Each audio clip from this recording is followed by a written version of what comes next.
সহিহ আকীদা কাকে বলে? আপনারা কি জানেন সহিহ আকীদা কাকে বলে? হ্যাঁ, সহিহ আকীদাকে বাংলায় কি বলে?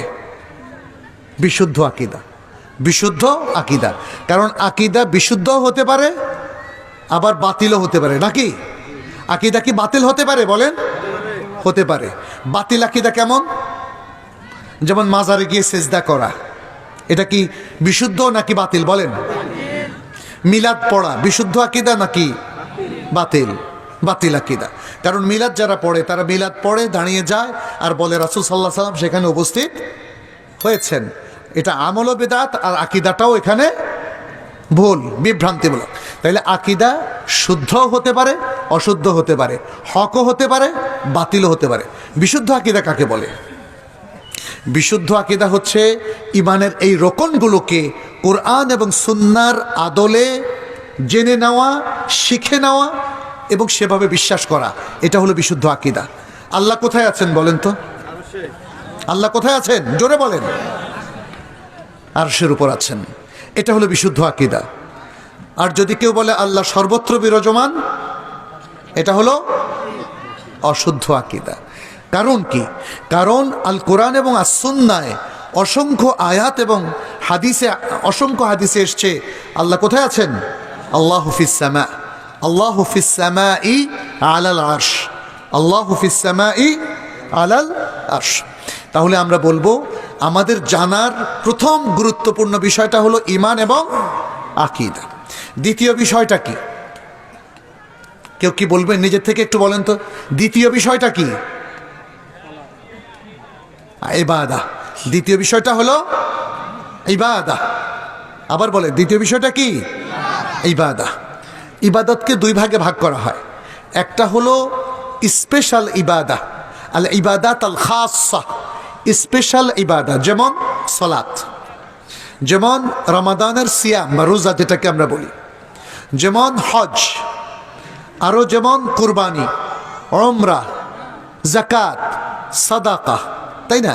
এই যে সমস্ত ইবাদতগুলো কোরআন হাদিস আমাদেরকে স্পষ্ট করে শিখিয়ে দিয়েছে। যেমন সালাতের কথা যদি আমরা বলি, সালাত কার জন্য পড়তে হয়? আল্লাহর জন্য। সালাত পড়ে কি ব্যবসা করা যায়? মানে ধরেন দুনিয়ার গরজে কি কেউ সালাত পড়েন? না। এই যে সিয়াম, রোজা রাখার কথা আমরা বলছি, রমাদান মাসের সিয়াম কার জন্য রাখতে হয়? আল্লাহর জন্য। সিয়াম রাখা কি দিয়ে কেউ ব্যবসা করতে পারে? পারে না। তাহলে দেখা যাচ্ছে ইবাদতের মধ্যে এক প্রকার ইবাদত যেটা কোরআন হাদিসে উম্মার উপর ফরজ করে দেওয়া হয়েছে, এটা হলো বিশেষ ইবাদত। এটা হলো বিশেষ ইবাদত।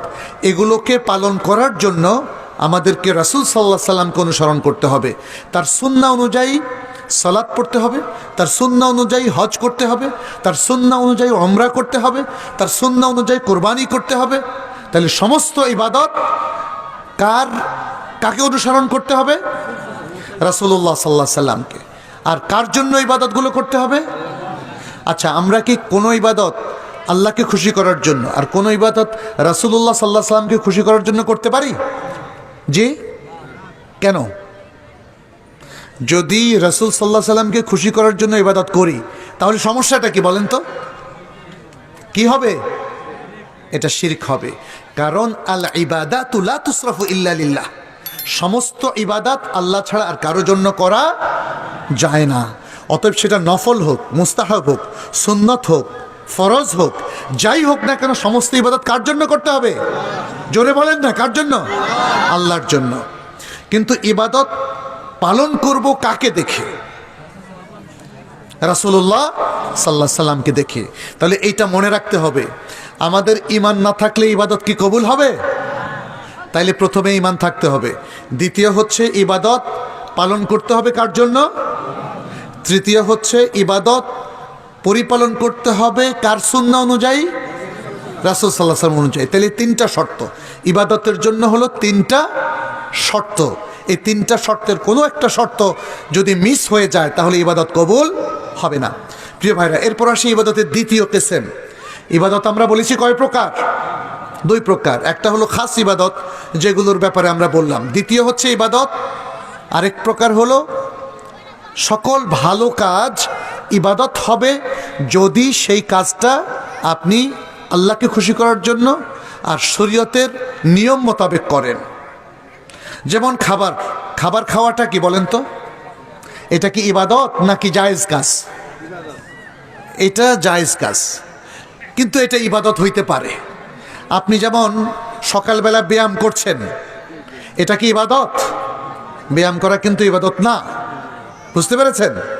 বাচ্চারা সকালবেলা মাদ্রাসা যাচ্ছে, এই যে যাওয়াটা কি ইবাদত? না।